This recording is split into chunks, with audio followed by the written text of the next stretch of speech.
Hi hello අපි දෙන්න අද යනවා පොඩි ගමනක්. ඔයාලා දැන්ටමත් දන්නවා අපි දෙන්න අද කොහෙද යන්නේ කියලා. අපි දෙන්න අද යනවා රාගම තේවත්ත පැසිලිකා පල්ලියට. ඉතින් ගොඩාක් දෙනෙක් මන් දන්නවා මේ පල්ලියට තාම ගිහින් නැහැ. ගොඩාක් අය දුර පළාත්වල ඉන්න අය තාම මේ පල්ලිය දැකලත් නැහැ කියලා. ඉතින් ඔයාලට මගේ බ්ලොග් එකේ මේ පල්ලියේ තියෙන ඔක්කොම දේවල් දැනගන්න පුළුවන්.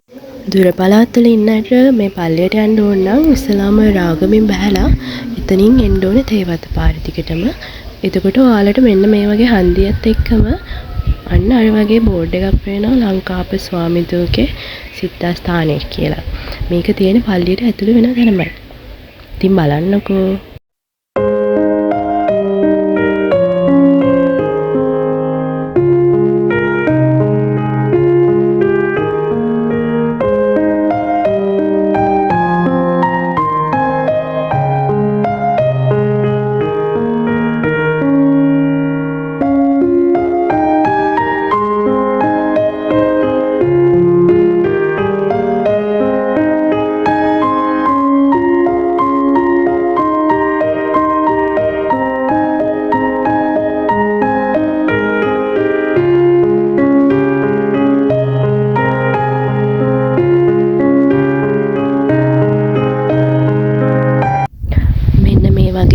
දිගටම යද්දී ඔයාලට මෙතනින් පේනවා පල්ලියට ඇතුළු වෙන තැන. ඉතින් මෙතනින් කෙලින්ම ගියාම ඔයාලට පල්ලිය හම්බ වෙනවා. ඉතින් මෙතනින් පල්ලියට ඇතුළු වෙද්දිම ඔයාලගේ හිතට මාර නිදහසක් දැනෙනවා. මොකද මේ පල්ලිය හදලා තියෙන්නේ ගස් කොළන් පිරිච්ච වටපිටාවකින්. ඉතින් එතන තියෙන ගස් කොළන් එක්ක තියෙන හෙවණත් එක්ක අනික නිස්කලංකයි. ඉතින් හිතට මාර නිදහසක් දැනෙනවා මේ පල්ලියට ඇතුළු වෙද්දිම ඔයාලට. අද පල්ලිය චුට්ටක් සෙනගින්න මොකද අද ඉරිදා දවසන්නේ. එතකොට මේ පල්ලියේ පූජාවල් දෙන උදේ 9යි ගාන 11යි ගාන ආයි හවස අන්න එහෙම පූජාවල් තියෙනවා. ඉතින් ඔයාලට මේ පේන්නේ මේ පල්ලිය. ඔයාලට ඕනම වාහනයක එන්න පුළුවන් මොකද මෙතන පාකින් තියෙන ඇති තරම්. දැන් අපි දෙන්නත් බයික් එක දාලා යනවා පල්ලිය පෙන්වන්න ඔයාලට. ඉස්සෙල්ලාම මෙතන කෞතුකාගාරයක් තියෙනවා. ඒ කෞතුකාගාර ගැන නම් මං හරියට විස්තර දන්නේ නැහැ. ඒක පල්ලියේ මේ දෙයක් තමයි. ඉතින් මේ බලන්නකෝ තියෙන කෞතුකාගාරය. ඒක එක වෙලාවකට විතර ඇතුළට යන්න දෙන්නේ. එතනින් බයික් එක දාලා අපි දෙන්න දැන් යනවා පල්ලිය බලන්න. ඉතින් මේ තියෙන්නේ ලොකු පල්ලිය. තව පොඩි පල්ලියකුත් තියෙනවා පාරයිනේ. මේකට කියන්නේ ලොකු පල්ලිය කියලා. ඉතින් මේ බලන්නකෝ තියෙන පල්ලියේ තියෙන සුන්දරත්වය, නිස්කලංක බව, නිදහස, අනික ජේසුගේ තැන කොච්චර හිතට සතුටක් දෙනවා මේ තැනට ගියාම.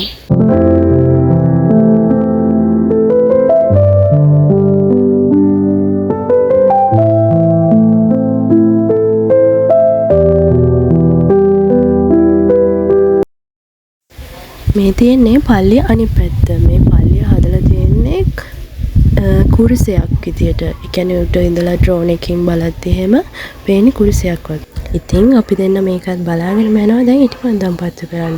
මේ වගේ ඉටිපන්දම් ගන්න වෙනම තැනක් තියෙනවා. මෙතනින් ඔයාලට ඉටිපන්දම් ගන්න පුළුවන්. එච්චර ගාණක් නැහැ. මම කලින් බාරවන බාරයක් තියෙනවා. ඉතින් අපි දෙන්න අද ඉටිපන්දම් පත්තු කරලා ඒ බාරය ඔප්පු කරනවා. ඔයාලට මෙතනින් බාර වෙලා ඔයාලගේ දේවල් කරගන්න පුළුවන් ජීවිතේ කියලා. මෙතන ගොඩාක් කාස්කම් වලින් පිරුණු තැනක්. ඒ කියන්නේ ගොඩාක් අය එනවා රටවල් වලට යන අය බලාගෙන ජේසුට බාර වෙලා යන්න. තව විභාගවල් කරන අයට. එතකොට තව ගොඩක් හේතු නිසා මෙතන මිනිස්සු ගොඩාක් එනවා මේ පල්ලිය බලලා ජේසුට බාර වෙලා තමන්ට තියෙන මේ දේවල් කරගෙන යන්න. මේ ඔයාලට පේන්නේ ෆාදර්ව හම්බෙන්න තියෙන වෙලාවල. ඔයාලට මෙතන ස්ටොප් කරලා ඒ වෙලාව බලා ගන්න පුළුවන්. ඉතින් මේ තියෙන්නේ කොන්ද කඩේ. කොන්ද කඩේ තියෙන්නේ ඉටිපන්දම් පත්තු කරන තැනට එහා පැත්තේ. මේ කියන්නේ පල්ලිය එහා පැත්තේ. මේකෙන් ඔයාලට අවශ්‍ය සුරුවම්, එතකොට මුදු වර්ග, ඒ හැමදේම ඔයාලා මෙතනින් ගන්න පුළුවන්. තව මෙතන කොන්ද තියෙනවා. එක එක જાති තියෙනවා මෙතන. ඉතින් ඔයාලට ඇවිල්ලා තෝරලා බලලා ඔයාලට කැමති දේ ගන්න පුළුවන්. මම දන්න විදියට ලංකාවේ තියෙන ලොකු පල්ලිය මේක. මේක මාර විශාල. ඇතුළට ගියාම අපිට දැන් ඇතුළට යන්න විදියක් නැහැ. මොකද මේකේ පූජා වෙනක මං ඉන්නේ. ඉතින් බලන්න මේක අර කුරුසයක් එහෙම තියෙනවා. මාර විශාලයි මේ පල්ලිය ඉතින් හදලා තියෙනවා. ඔහොම ලොකු පල්ලියෙන් එහා පැත්තෙන් ඇවිදගෙන යද්දී අලුතෙන් හදලා තියෙන මේ පල්ලියේ ගුහාවක්. ඉතින් අපි දැන් යන්නේ මේ පල්ලියේ ගුහාවට. දැන් ඔයාලටත් ඒක පෙන්නන්න.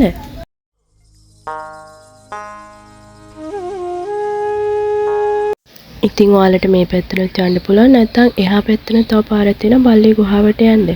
ඉතින් ඒ පල්ලියේ පාරේ යනකොට මෙන්න මේ වගේ කුරුල්ල දාලා එතකොට කූඩුවක් තියෙනවා. ඉතින් චේසක මෙතන පිළිම තියෙනවා. ඉතින් බලන්නකෝ.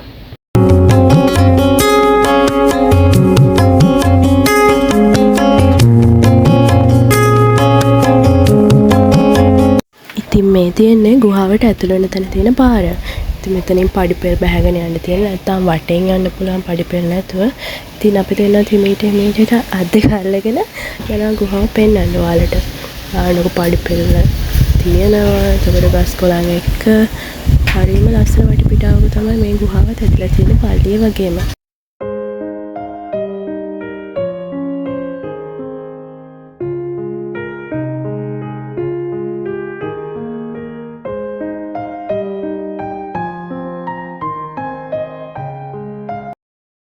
හිමීට පඩිපෙළ බහලා යද්දී ඔයාලට මෙහෙම පොන්ඩ් එකත් එක්කම අර තියෙන ඒ ගුහාවේ තියෙන අනිත් පල්ලය එක හරියම ලස්සනයි. බලන්න තියෙන ලස්සන. তুহিন ভাষাতে কান্না থাকে হাসি থাকে চোখের ভেতর জমে থাকা অগণিত গল্প থাকে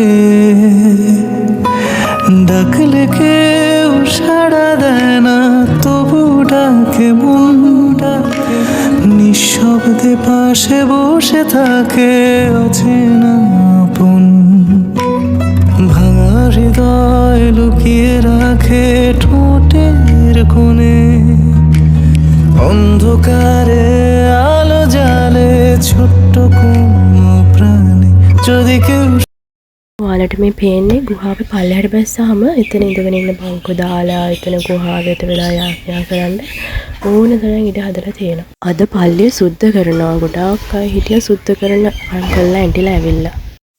ඔයාලට මේ පේන්නේ පල්ලිය ඉස්සරහින් ඇවිල්ලා. ඒ කියන්නේ ගුහාව පල්ලෙහාට ඇවිල්ලා අර බංකො තියෙන තැනින් බලද්දි පල්ලිය පේන විදිය. ඒක හරිම ලස්සන හදලා තියෙනවා. මොකද අර ගුහාවත් එක්ක පල්ලිය උඩින් හදලා තියෙද්දි නිකන් අමුතු ලස්සනක් තියෙන. ඇත්තටම මේක බලන්න ඕන. ඇවිල්ලා බලන්න ඕනේ.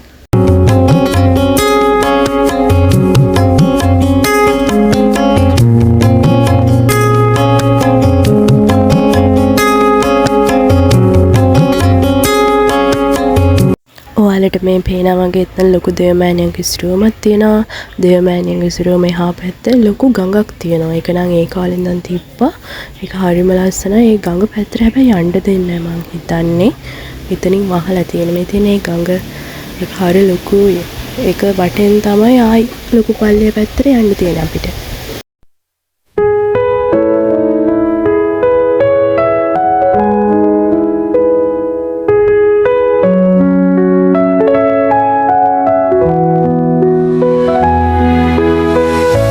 මෙන්න මේ පාරෙන් තමයි අපිට ආයි උඩට යන්න පුළුවන්. නැත්නම් ආයි ආපු පාරෙන් යන්න පුළුවන්. ඉතින් අපි දැන් මේ පාරෙන් උඩට යන්න හදන්නේ. දන්නවද දෙයක් මම ඔයාලට ඇත්තටම කියන්නේ මේ පල්ලියට චුට්ටක් ඔයාලට පුළුවන් විදිහට හරි ඇවිල්ලා බලලා යන්න. මොකද මේ පල්ලිය හාස්කම් වලින් පිරිඳනක්. අපි දෙන්න හැම ඉරිදම මේ පල්ලිය යාඥා කරලා පූජාවට ඉඳලා ඒ දේවල් කරලා යන්න.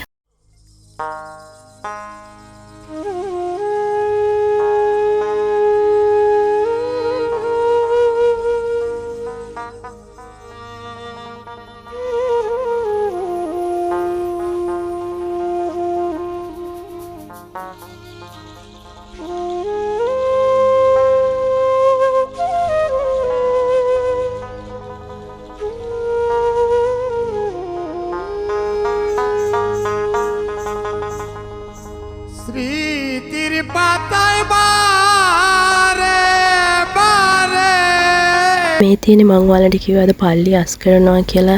ඒ අංකල් ඇන්ටිලා අද ඇවිල්ලා මේ කොළ සුද්ධ කරන. මොකද මේක හැම තැනම ගස්න තියෙන්නේ. එතකොට හැම වෙලාවෙම කොළ පිරෙනවා වැඩි. ඉතින් මං හිතන්නේ මාසෙකට සැරයක් හරි කොහොම හරි මේ වගේ අස් කරනවා. ඊට පස්සේ අපි දෙන්නත් එක්ක පල්ලිය ටිකක් උඩට ගියා. මේ තියෙන පල්ලිය උඩ ඉඳන් පල්ලෙහා ගුහාව පේන විදිය. ඒක මාරු උසයි. අනික හරිය ලස්සනයි අර බංකොත් තියෙන හින්දා. එතකොට මේ තියෙන්නේ මේ පල්ලියට යන පාරේ තියෙන තව දේවල්.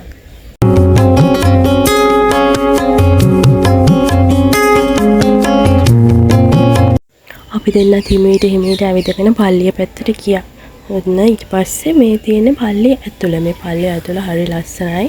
ඒ වෙලාවේ කට්ටිය ටික වැඩි හිටපු හින්දා අපි දෙන්න ඇතුළටම ගියේ නෑ.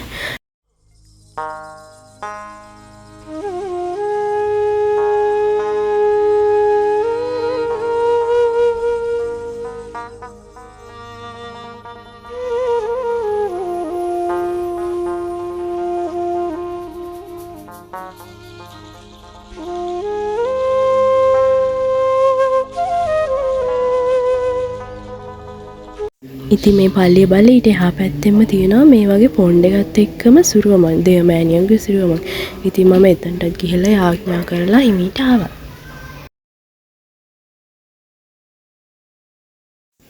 අපි දෙන්න දැන් ගෙදර යන්න හදන්නේ. ඉතින් පල්ලියක් බලලා ඉටිපන්දම් පත්තු කරලා තියෙන බාර ඔප්පු කරලා අපි දෙන්න හිමීට බයික් එකේ යනවා දැන් ගෙදර.